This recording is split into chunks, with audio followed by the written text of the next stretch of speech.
Hello and welcome to another A Tippling Philosopher video. I'm going to talk to you today about Noah's flood, the great flood that, for all intents and purposes, for people like me, was obviously a myth.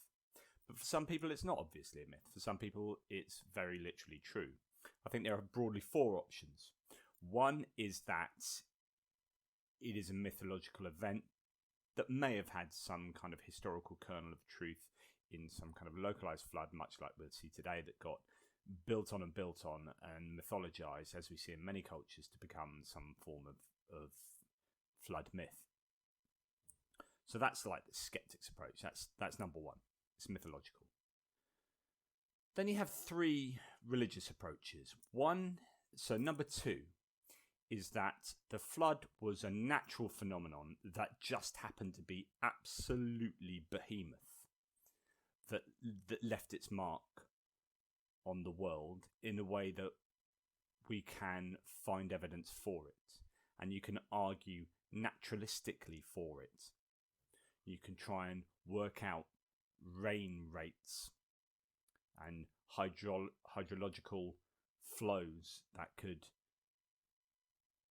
explain such a flood, right?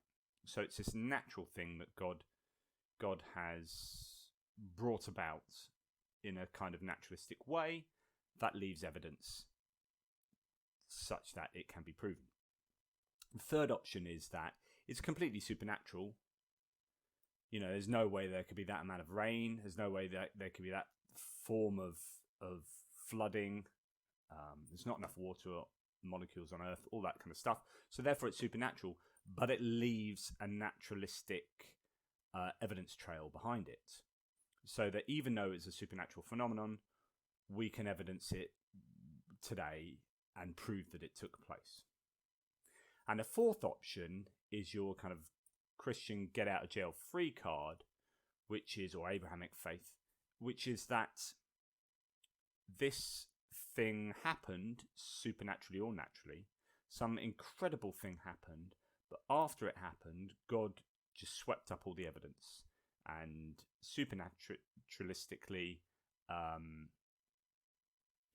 got rid of all that evidence, such that there is no way that we can prove naturalistically, and using sort of evidence as we know it today, no way that we can prove that the flood took place. It was just a supernatural event that was swept up afterwards. And therefore, that's only evidence in the claims of the Bible. That last option, let's just do away with that, because we can't really debate anything that has no evidence for it. We can't really debate anything that's just claimed in the Bible, a 2,000-year-old book, just in a bunch of verses in that book, but there's no corroborating evidence anywhere else. So let's forget that. There's no point debating that, because I can assert that a unicorn created Earth in the year 1647 and planted all evidence that the Earth had existed for longer than that, and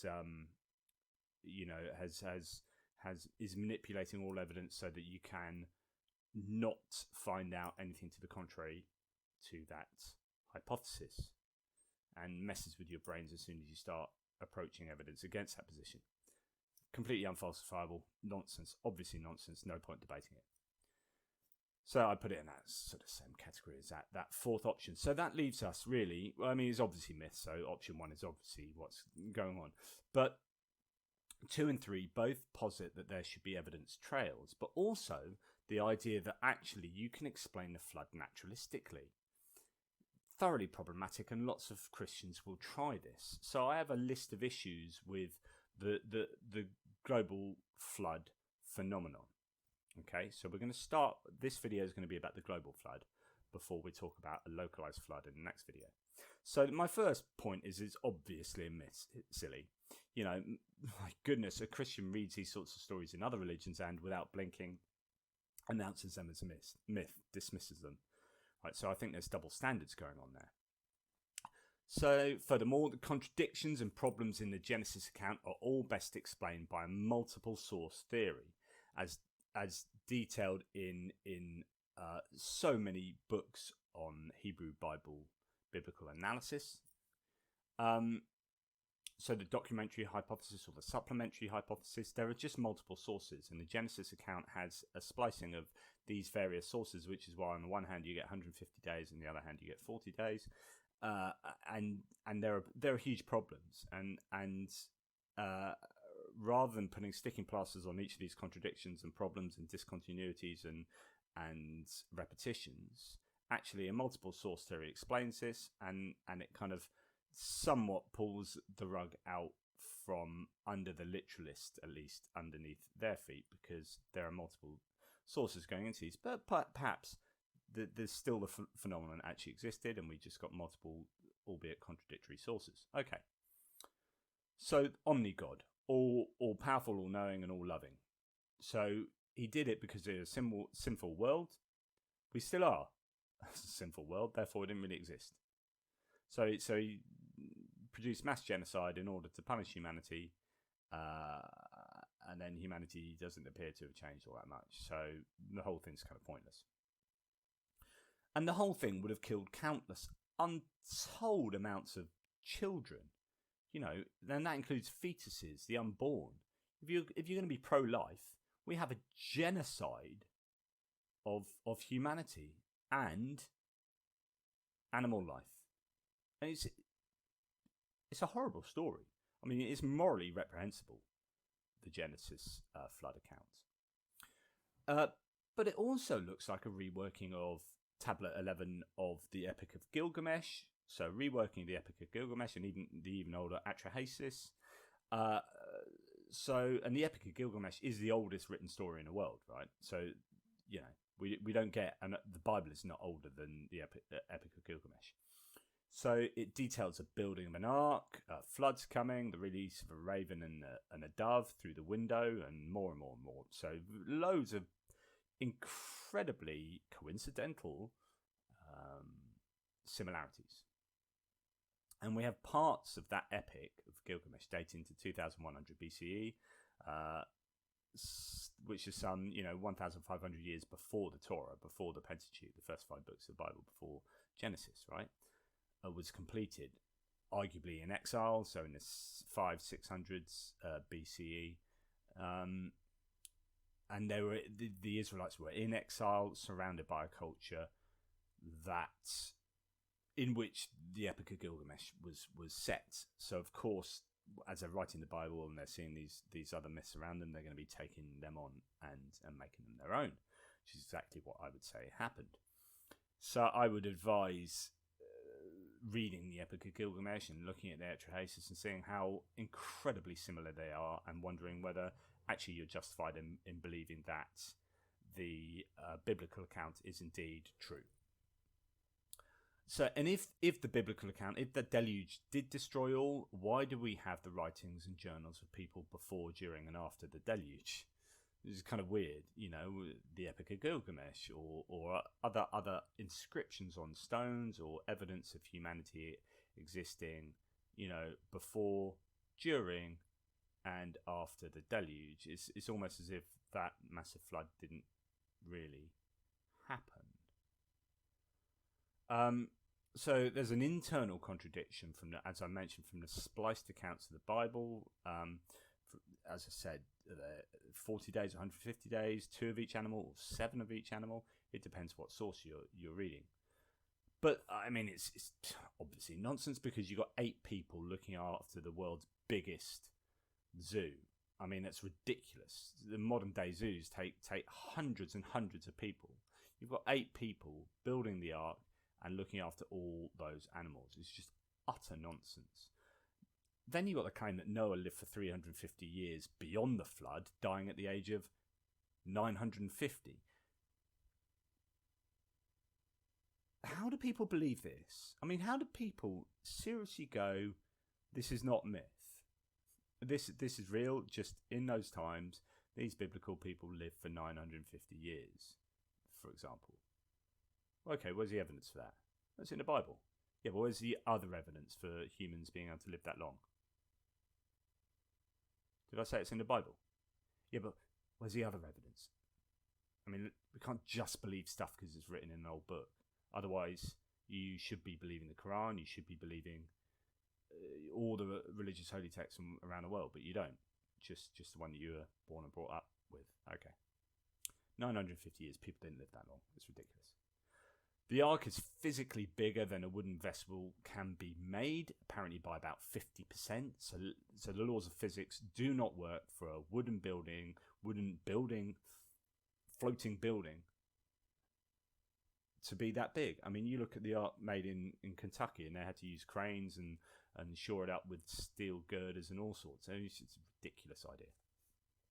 And clearly the gathering of all the animals is impossible. You've got microorganisms, polar bears, penguins, condors, glowworms, koalas, snails, and then you've got venereal diseases,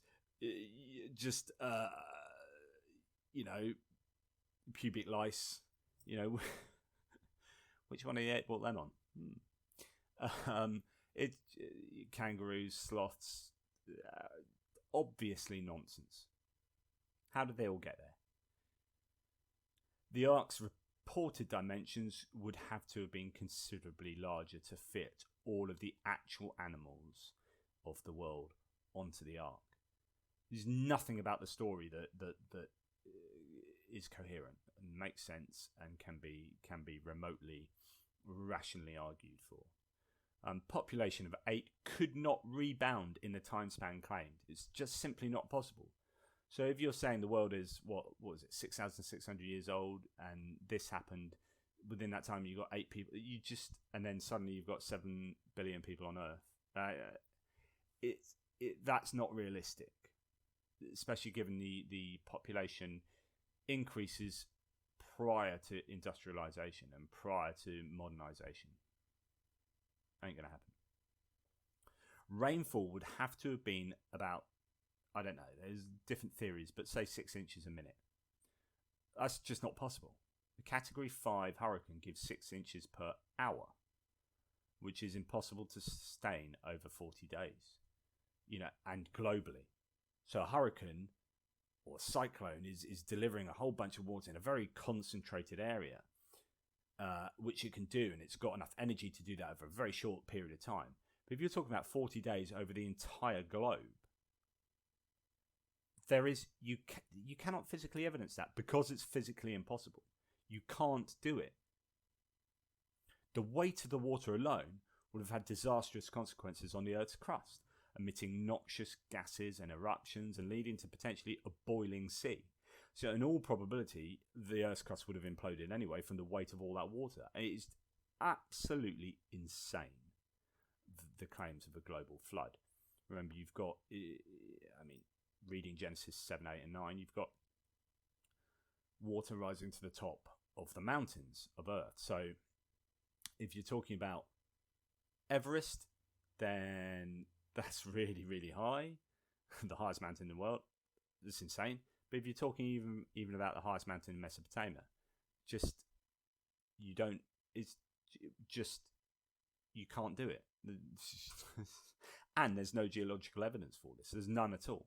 There's no geological evidence for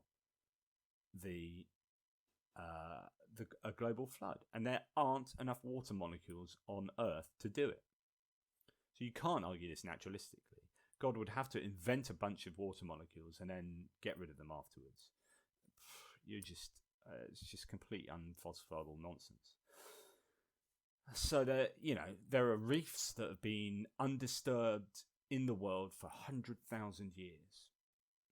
Okay, and if you've got that influx of fresh water, those reefs would not exist, and yet they've had 100,000 years of growth. These would have been crushed by an extra this much of water. So these reefs are not deep sea reefs. They rely on a shallow sea. If you start putting water pressure on them, the water pressure would crush everything. That much water. But of course, there's no evidence of this. There's lots more evidence of fossil radiometrics, isotopes, all this kind of stuff that is investigated whether there could have been a global flood. All of it finds that there couldn't have been. And how did Noah, going back to the animals, how did he get all those animals on the ark without them trying to eat each other, or indeed him and his family? I mean, you've got carnivores that are part of a food web. Suddenly, 2x2 or 7x7 getting on the ark, happy as Larry, is just nuts. Asexual animals, hermaphrodites, appear not to be accounted for. Ventilation, food, feces, many other sort of terminal problems would have existed on the ark. I mean, how do you keep that ark sanitary so that those animals aren't dying? How are they fed? How are all the carnivorous animals fed? You know, they need, it's not just 2x2, because you need, for 40 days or 150 days, you need to be able to feed. I mean, think what a lion eats over that time. Think what a herbivore eats. Think what an elephant needs to eat over that time. You would need all of those extra animals and extra food on board, and understand all the food chains to sustain all of those animals, predators and apex predators alike. The DNA pools find no evidence for this. There's no trace of this through DNA analysis. We know that we came from Africa, but animal analysis and human DNA analysis. All the sea fish would have died from the influx of fresh water. That appears not to have happened. All the plants that do not rely on the seeds of Noah to survive would have died, and there are many plants that reproduce in other ways other than seeds. You know, runners and this and that. I mean, he would have had an entire zoo of plants on a biodome, on a global biodome on board. It didn't happen. Because remember, if you've got floodwaters crushing the Earth's crust for all that time, then you ain't going to get plants are going to be decimated as much as animals. And explaining it away as a local flood is contradictory to Genesis and wouldn't have killed all the humans who were supposedly evil throughout the world. Liquids find their own level, and so a local flood of that magnitude and description is just physically impossible. But I'll do another video on that next. I mean, it's just utter nonsense that people can argue for a global flood or any kind of flood on the level described in the Genesis accounts. Yeah, it never happened. It never happened. It was a myth. It is a myth. It will always be a myth. And that is the end of the story. Anyway, check out my blog. Buy some of my books. That'd be amazing. Thank you very much. Subscribe, like, do all the things you do to other videos that you probably prefer more. But thanks for watching. Cheers. Hey.